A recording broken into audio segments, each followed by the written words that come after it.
पेशे से engineer, be किया, बीई करने के बाद सिविल सर्विसेज करने का ख्वाब, और फाइनली पहली अटेम्प्ट में नहीं हुआ, दूसरी अटेम्प्ट में सिविल सर्विसेज हो गया।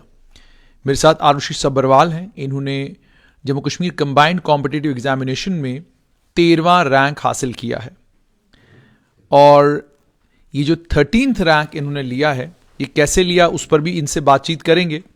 लेकिन उससे पहले मैं ये बताऊं कि इंजीनियरिंग जब आप करते हैं उसके बाद अक्सर बच्चों की ये पहली प्राथमिकता रहती है कि वो जम्मू कश्मीर से बाहर जाएं, बेंगलोर जाएं, कहीं पे जाएं जहां पर वो किसी मल्टीनेशनल कंपनी में काम करें। लेकिन क्या वजह कि आरुषि ने मल्टीनेशनल कंपनी में काम करने की बजाय जम्मू कश्मीर की सिविल सर्विसेज के इम्तिहान को इम्पोर्टेंस दिया? आरुषि, पहले तो बहुत बहुत मुबारकबाद। बहुत बहुत शुक्रिया सर। मुझे सबसे पहले ये बताओ कि ये जब इंजीनियरिंग कंप्लीट हुई उसके बाद ही तैयारी करना शुरू की थी, या वैसे तो मेरे जहन में काफ़ी पहले से था, स्कूल टाइम से, कि मैं सिविल सर्विसेज में आना चाहती हूँ। लेकिन तैयारी स्पेसिफिकली मैंने कॉलेज के लास्ट ईयर में सोचा था कि मैं शुरू करूँगी। कौन सा कॉलेज था? MBS CET engineering college Jammu से। मैंने इंस्ट्रूमेंटेशन इंजीनियरिंग करी है, तो तब मैंने फाइनल ईयर में सोचा था कि मैं इस सर्विस में आना चाहती हूँ। सिविल सर्विसेज के लिए माइंड बना लिया था। तो अक्सर ये जो बच्चे सिविल सर्विसेज में जाते हैं 10th और 12th में ही उनका दिमाग, माइंड उस तरफ चला गया होता है कि भाई हमको तो सिविल सर्विसेज ही करना है। प्रेफरेबली वो पॉलिटिकल साइंस और सोशियोलॉजी पढ़ना शुरू कर देते हैं। तो आप तो इंजीनियर थे। बिल्कुल। मैं कहूँगी कि कहीं ना कहीं मुझे सिविल सर्विसेज पे झुकाव बचपन से ही था। जब मैं यूनिफॉर्म में, वर्दी में पुलिस ऑफिसर्स को देखती थी तो एक उनके एक रुतबे को देख के, और साथ ही साथ कि उनके जो काम करने का तरीका है और जो लोगों के साथ जुड़ने का तरीका है, वो मुझे बहुत भाता था। तो इसीलिए इंजीनियरिंग करने के बावजूद भी मेरे जहन में एक चीज़ थी कि कहीं ना कहीं मुझे सिविल सर्विसेज में जाना है। 2016 में आपने इंजीनियरिंग मुकम्मल की। जी। इंजीनियरिंग मुकम्मल करने के बाद कोई काम किया या सिर्फ सिविल सर्विसेज की तैयारी की? जी, मुझे मौका मिला, काफ़ी मौके मिले इंजीनियरिंग फील्ड में। टाटा कंपनी में मुझे मौका मिला। उसके अलावा मैंने as a content writer, content developer, और इनफैक्ट मैं कहूँगी एज अ राइटिंग जर्नलिस्ट का मौका भी मुझे मिला। तो वो चीज़ें मैं बीच में करती रहती थी, और साथ में तैयारी भी मैंने कंटिन्यू रखी। अच्छा, तो ये पत्रकारिता कहाँ की? मुझे लगता है पत्रकारिता मेरे अंदर हमेशा से थी। पत्रकारिता मैंने अलग अलग जगह की। जो लोकल न्यूज़पेपर्स हैं उनके लिए मैं आर्टिकल्स लिखती थी एनवायरमेंटल इश्यूज़ पे। उसके अलावा एक नेशनल मैगज़ीन है, down to earth magazine, environment के लिए, उस पर मैं लिखती थी। तो मैंने काफ़ी अलग अलग मैगज़ीन्स और न्यूज़पेपर्स के लिए जो है कुछ ना कुछ पत्रकारिता करी हुई है। पत्रकारिता का मतलब कोई अंदर से आ रहा था, या सिर्फ आप ये कि चलो टाइम किल करने के लिए साथ साथ में सिविल सर्विस की तैयारी और साथ साथ में चलो लिखते भी जाते हैं? जी नहीं, मुझे लगता है कि पत्रकारिता एज मैं कहूँगी कहीं ना कहीं मेरे एक अंदर का पैशन था कि मुझे अपने आप को एक्सप्रेस करना बहुत पसंद था। Public speaking and journalism was always one of my hobbies. So time kill करने के लिए तो नहीं, लेकिन as a to pursue my hobby, तो उसके लिए मैंने किया। तो ये पब्लिक स्पीकिंग भी कहीं की? जी बिल्कुल, पब्लिक स्पीकिंग तो मैं रोज़ करती रहती हूँ, पेरेंट्स के साथ, फैमिली के साथ, फ्रेंड्स के साथ। तो ये चलती रहती है विषय। मतलब इट्स इनफॉर्मल दोनों चलती रहती है। अच्छा, जब पहली बार आपने जिस समय इम्तिहान के लिए तैयारी की, तो आपने प्रीलिम्स के लिए कैसे तैयार किया, और आपने जब मेंस लिखा तो उसमें आपके ऑप्शनल सब्जेक्ट्स क्या थे?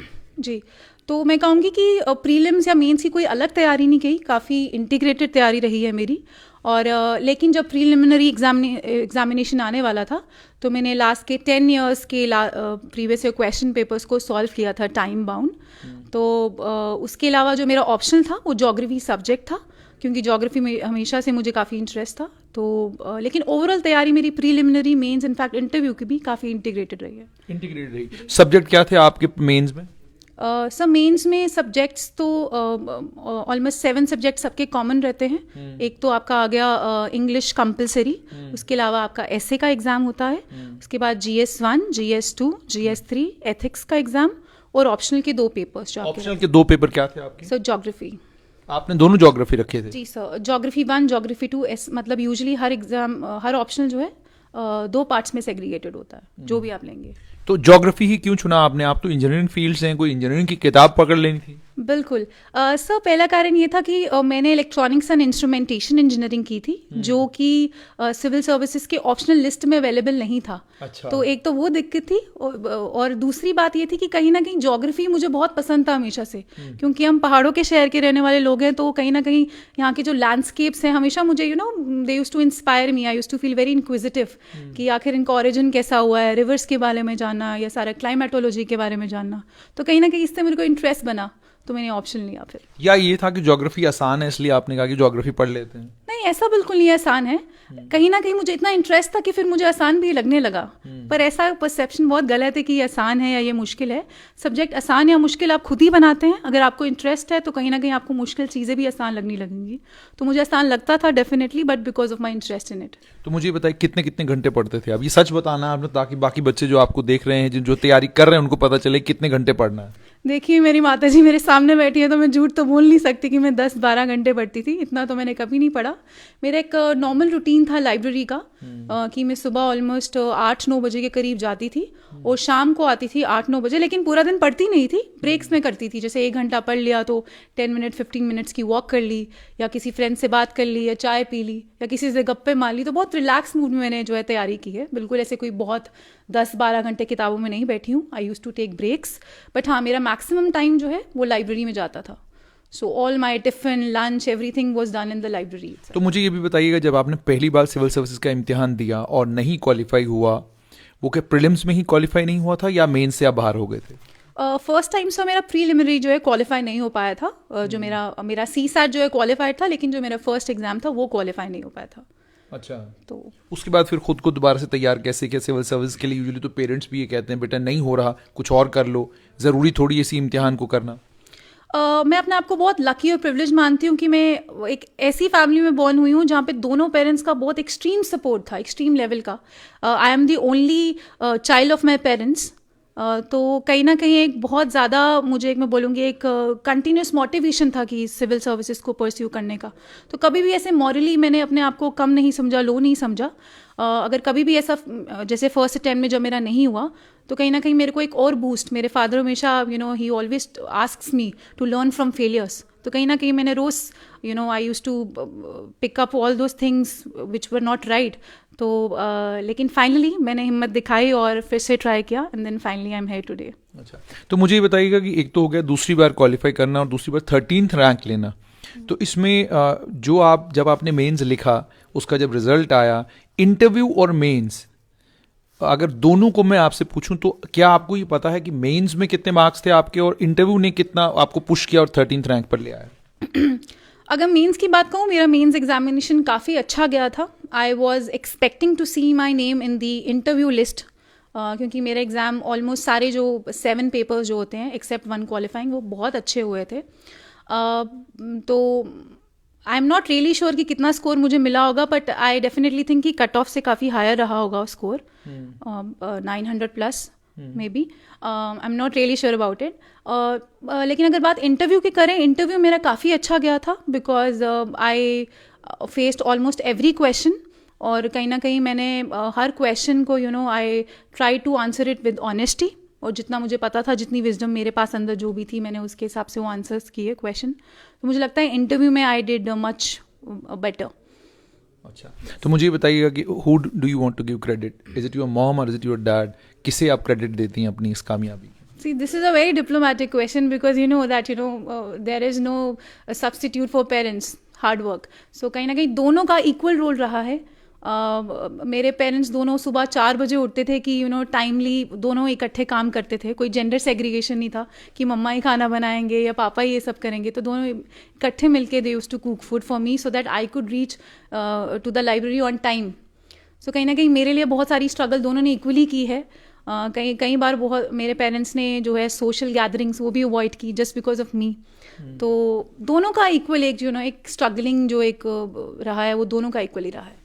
तो आपका role model I would say my father.